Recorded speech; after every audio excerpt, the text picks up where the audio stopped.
بسم الله الرحمن الرحیم الحمد للہ والصلاة والسلام علی رسول اللہ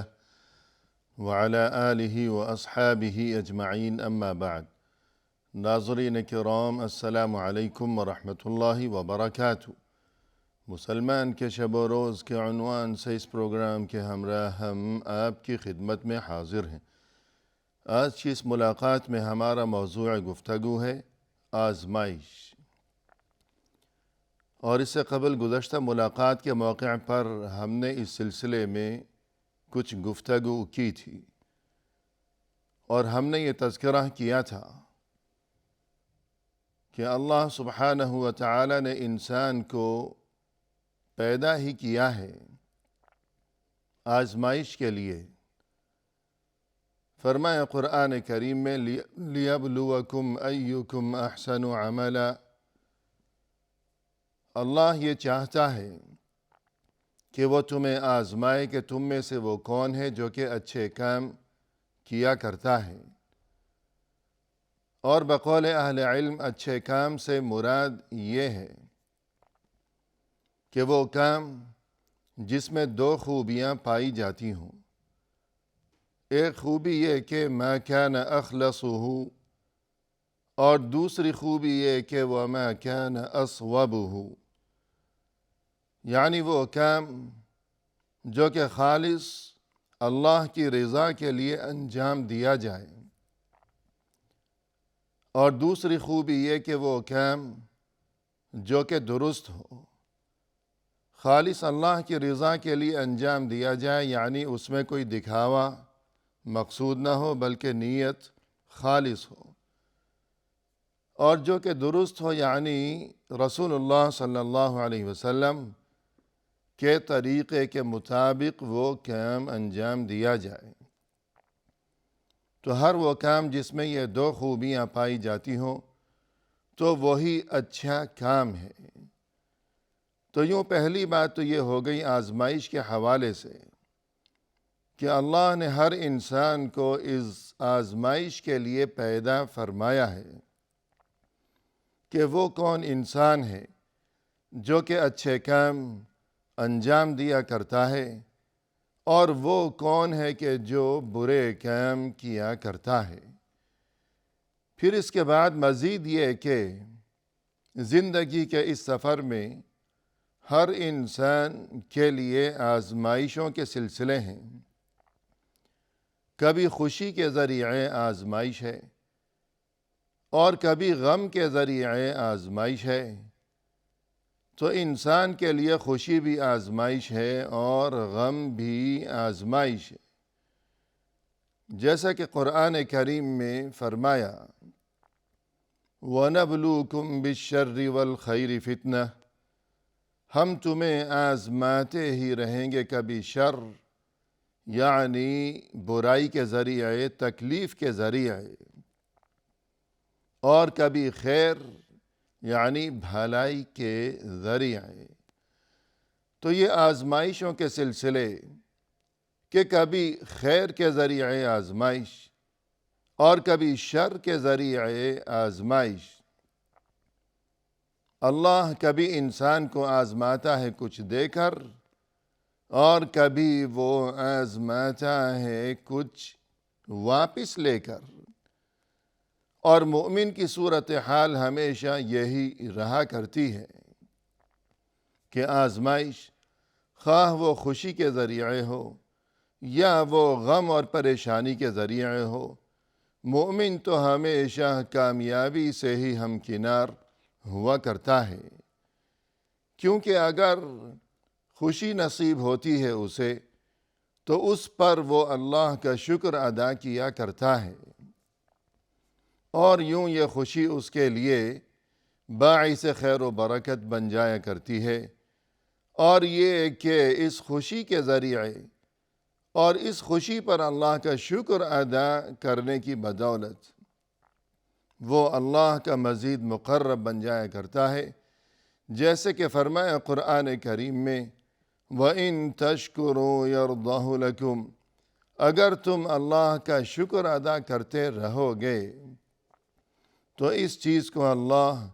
تمہارے لیے پسند فرماتا ہے۔ اور فرمایا قرآن کریم میں کہ لَإِن شَكَرْتُمْ لَأَزِيدَنَّكُمْ، اگر تم شکر ادا کرتے رہو گے تو میں بھی تمہیں اور زیادہ عطا کرتا رہوں گا۔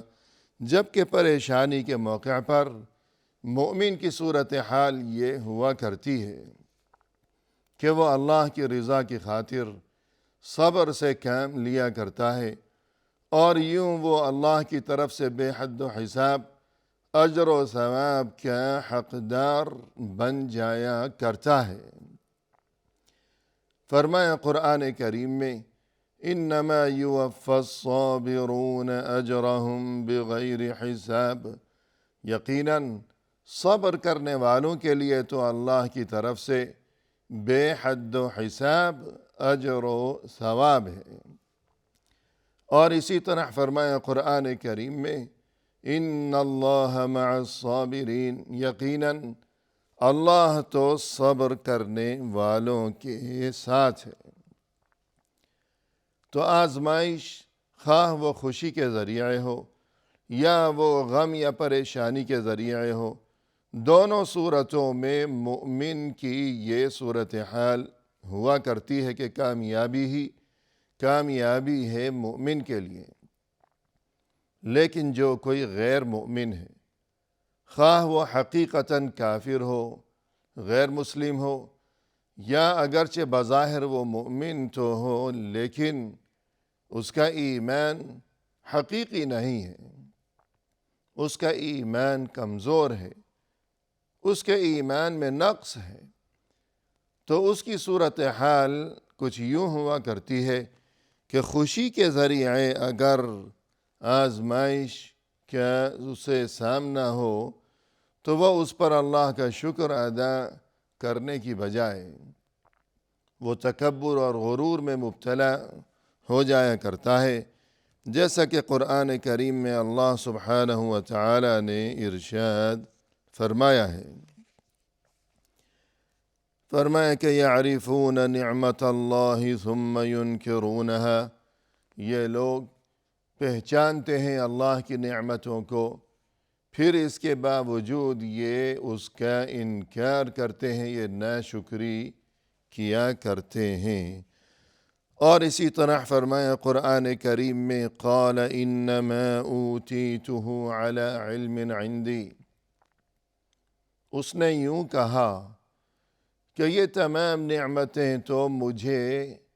میرے اپنے علم کی بدولت نصیب ہوئی ہیں۔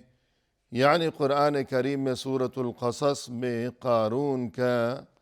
جہاں تذکرہ کیا گیا اللہ سبحانہ و تعالی کی طرف سے، اور یہ بات وہاں ذکر کی گئی کہ اللہ کی طرف سے قارون کو بہت زیادہ خوشحالی سے نوازا گیا تھا، لیکن جب اسے یہ نصیحت کی گئی کہ اللہ کے دیے ہوئے اس مال و دولت کے ذریعے تم زمین میں خرابی اور فتنہ و فساد برپا کرنے کی بجائے اور برے کام کرنے کی بجائے تمہیں چاہیے کہ تم اچھے کام کیا کرو، اور یہ کہ جس اللہ نے تمہیں اس خوشحالی سے اور مال و دولت سے نوازا ہے تو اس مال و دولت کو تم اللہ کی مرضی کے مطابق ہی استعمال کیا کرو، اور یہ کہ اللہ کے دیے ہوئے اس مال و دولت کے ذریعے تم اللہ کے بندوں کے ساتھ بھلائی کیا کرو، احسان کیا کرو۔ وَأَحْسِن كَمَا أَحْسَنَ اللَّهُ إِلَيْكَ وَلَا تَبْغِ الْفَسَادَ فِي الْأَرْضِ، تم بھلائی کیا کرو کہ جس طرح اللہ نے تمہارے ساتھ بھلائی کی ہے، اور یہ کہ زمین میں تم خرابی نہ پھیلاؤ۔ لیکن قارون نے جواب میں یوں کہا کہ انما اوتیتہ علی علم عندی، کہ یہ جو کچھ مال و دولت اور یہ اس قدر خوشحالی و فراوانی جو کچھ مجھے میسر ہے، یہ سبھی کچھ تو میں نے اپنے علم سے اور میں نے اپنی قابلیت اور مہارت سے حاصل کیا ہے۔ الغرض جو کوئی برا انسان ہے یا جو کوئی غیر مومن ہے کہ اس کا ایمان کمزور ہے، یا جو کوئی واقعتاً اور حقیقتاً کافر ہے، غیر مسلم ہے، تو اگر اس کی آزمائش خوشحالی کے ذریعے ہوا کرتی ہو تو وہ اللہ کا شکر گزار بننے کی بجائے تکبر دکھاتا ہے اور یوں کہتا ہے کہ یہ تو میرا اپنا کمال ہے۔ یا اسی طرح بعض اوقات وہ یوں کہا کرتا ہے کہ یہ تو مجھے میرے آباء و اجداد سے ملا ہے، ورثے میں ملا ہے، یا یوں کہا کرتا ہے کہ میں نے اپنی محنت سے اور یہ کہ میں نے خود خون پسینہ بہا کر یہ سب کچھ کمایا ہے۔ تو ظاہر ہے کہ یہ ایمان کے تقاضوں کے خلاف ہے۔ اور اسی طرح اگر غیر مومن کو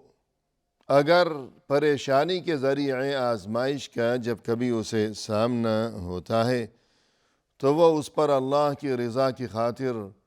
صبر سے اور برداشت سے کام لینے کی بجائے وہ شکوہ و شکایت کرنے لگتا ہے، تو یہ بھی آزمائش ہو گئی اللہ کی طرف سے، کبھی خوشی کے ذریعے اور کبھی پریشانی کے ذریعے۔ اور اس آزمائش کا مقصد یہ ہے تاکہ اللہ جان سکے کہ شکر گزار کون ہے اور ناشکرا کون ہے۔ اور اسی طرح اس آزمائش کا ایک مقصد اور بھی ہے، اور وہ یہ کہ تاکہ یہ بات واضح ہو سکے کہ آزمائش کے موقع پر صبر کرنے والا کون ہے اور بے صبری دکھانے والا کون ہے۔ تو جو کوئی اہل ایمان ہے ان کے بارے میں اللہ سبحانہ و تعالی نے یہ ارشاد فرمایا ہے کہ پریشانی کے موقع پر جب ان کی آزمائش ہوا کرتی ہے پریشانی کے ذریعے، تو ایسے میں وہ بے صبری کا مظاہرہ کرنے کی بجائے صورتحال کچھ اس طرح ہوا کرتی ہے۔ فرمایا کہ وَلَنَبْلُوَنَّكُمْ بِشَيْءٍ مِّنَ الْخَوْفِ وَالْجُوعِ وَنَقْصٍ مِّنَ الْأَمْوَالِ وَالْأَنفُسِ وَالثَّمَرَاتِ، ہم تو تمہیں آزماتے ہی رہیں گے، کبھی خوف کے ذریعے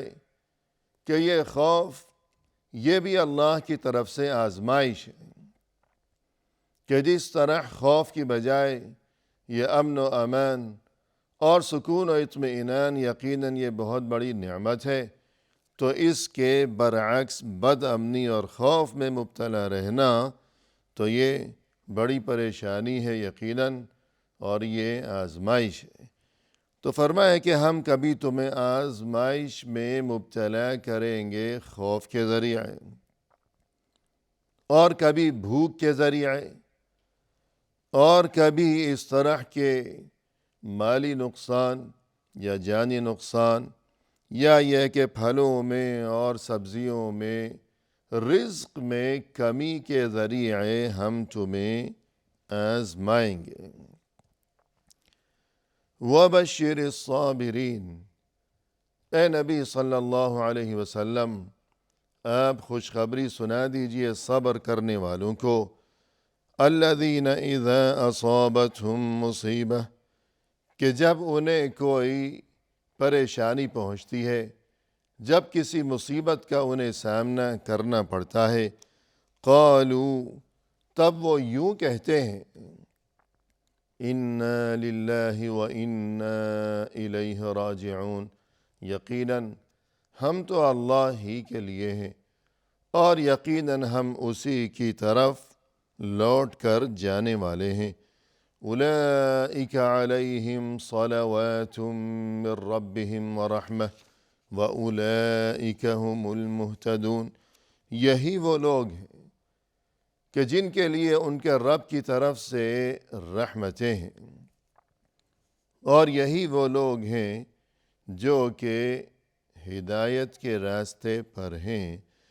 تو قرآن کریم کی اس آیت میں اللہ سبحانہ و تعالیٰ کی طرف سے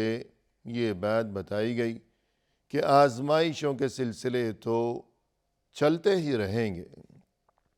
ہاں البتہ جو اہل ایمان ہیں ان کی صورتحال یہ ہے کہ اگر آزمائش پریشانی کے ذریعے ہو، کسی مصیبت کے ذریعے ہو، تو وہ صبر سے کام لیا کرتے ہیں، اور وہ بے صبری کا مظاہرہ کرنے کی بجائے یا شکوہ و شکایت کرنے کی بجائے یا ناگواری کا اظہار کرنے کی بجائے وہ اپنا معاملہ اللہ کے حوالے کر دیا کرتے ہیں، یوں کہتے ہوئے کہ اِنَّا لِلَّهِ وَإِنَّا إِلَيْهِ راجعون،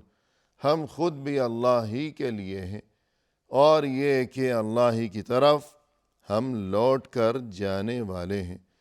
تو پریشانی کے موقع پر مومن کی شان یہ ہوا کرتی ہے کہ وہ یہ آیت پڑھتے ہوئے اور یوں کہتے ہوئے کہ اِنَّا لِلَّهِ وَإِنَّا إِلَيْهِ راجعون،